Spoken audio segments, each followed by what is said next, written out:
Pemerintah telah mengucurkan insentif sebesar 5,7 triliun rupiah kepada 4,9 juta peserta Kartu Prakerja yang telah menyelesaikan pelatihan pertama. Manajemen pelaksana program Kartu Prakerja setiap bulannya menyalurkan Rp600.000 kepada setiap peserta. Secara keseluruhan, peserta Kartu Prakerja akan mendapatkan insentif penuntasan pelatihan sebesar Rp2,4 juta yang akan diberikan dalam 4 bulan berturut-turut. Selain insentif pra-pelatihan, peserta Kartu Prakerja juga mendapatkan uang bantuan pelatihan sebesar Rp1 juta serta uang pengisian survei sebesar Rp150.000, sehingga jumlah bantuan yang diberikan oleh pemerintah kepada peserta Kartu Prakerja mencapai Rp3.550.000. Dalam program Kartu Prakerja, pemerintah menganggarkan Rp20 triliun. Dari jumlah itu, Rp13,4 triliun atau lebih dari separuh dialokasikan untuk insentif dan Rp5,6 triliun diperuntukkan pelatihan peserta.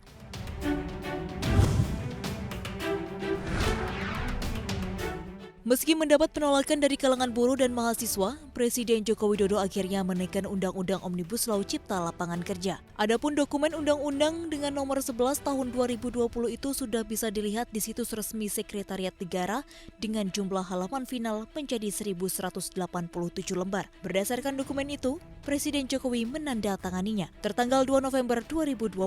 Sebelumnya, jumlah halaman UU Cipta Kerja sempat berubah-ubah meski sudah disahkan via rapat paripurna DPR pada 5 Oktober 2020. Awalnya, berkas digital yang terunggah di situs resmi DPR adalah draft RUU Cipta Kerja setebal 1028 halaman. Meski telah resmi diundangkan, ternyata ada typo di UU Cipta Kerja tersebut di sejumlah pasal. Bahkan ada beberapa pasal turunan yang justru tidak ada di dalam aturan tersebut alias nihil. Menteri Sekretaris Negara Pratikno menyatakan adanya kekeliruan teknis penulisan.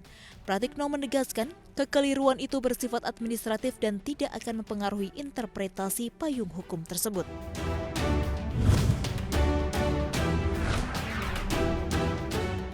Musim kenaikan tarif tol akan segera tiba.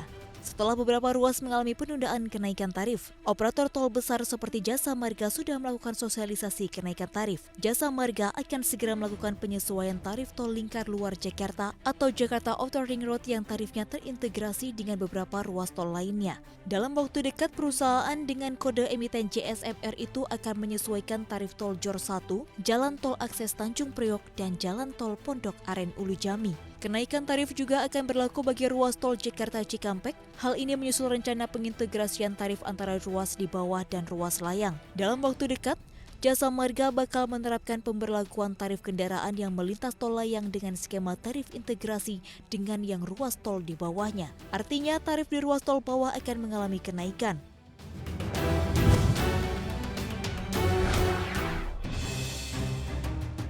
Setelah berbulan-bulan tertunda untuk berangkat ke Tanah Suci, akhirnya para jemaah yang penerbangan umrohnya tertunda ke Arab Saudi sejak Maret 2020 lalu akan mendapatkan prioritas. Kementerian Agama sudah memberikan mandat kepada para pengusaha agen perjalanan umroh untuk memberikan prioritas keberangkatan jemaah yang tertunda karena pandemi COVID-19. Data Kementerian Agama mencatat setidaknya ada 26.000 jemaah yang tertunda keberangkatannya dengan rentang usia 18 hingga 50 tahun.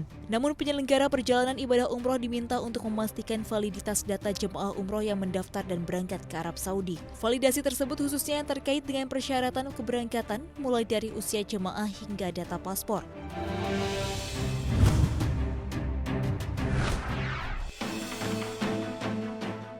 Raksasa teknologi Microsoft dikabarkan akan menjadi salah satu investor Bukalapak. Sumber yang dikutip oleh Bloomberg itu menyebutkan Microsoft akan menyuntikkan dana sebesar $100 juta atau sekitar Rp1,46 triliun.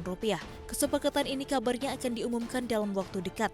Kesepakatan ini akan membuat Bukalapak selangkah lagi mendekati target pengumpulan dana $200 juta guna mendanai ekspansi. Bukalapak juga dikabarkan sedang melakukan negosiasi dengan investor lain untuk mendapatkan tambahan pendanaan. Suntikan dana segar ini akan membuat valuasi Bukalapak naik menjadi 2,5 miliar hingga 3 miliar dolar Amerika Serikat. Saat ini Bukalapak didukung oleh N Group, GIC PTE, hingga Grup MTech.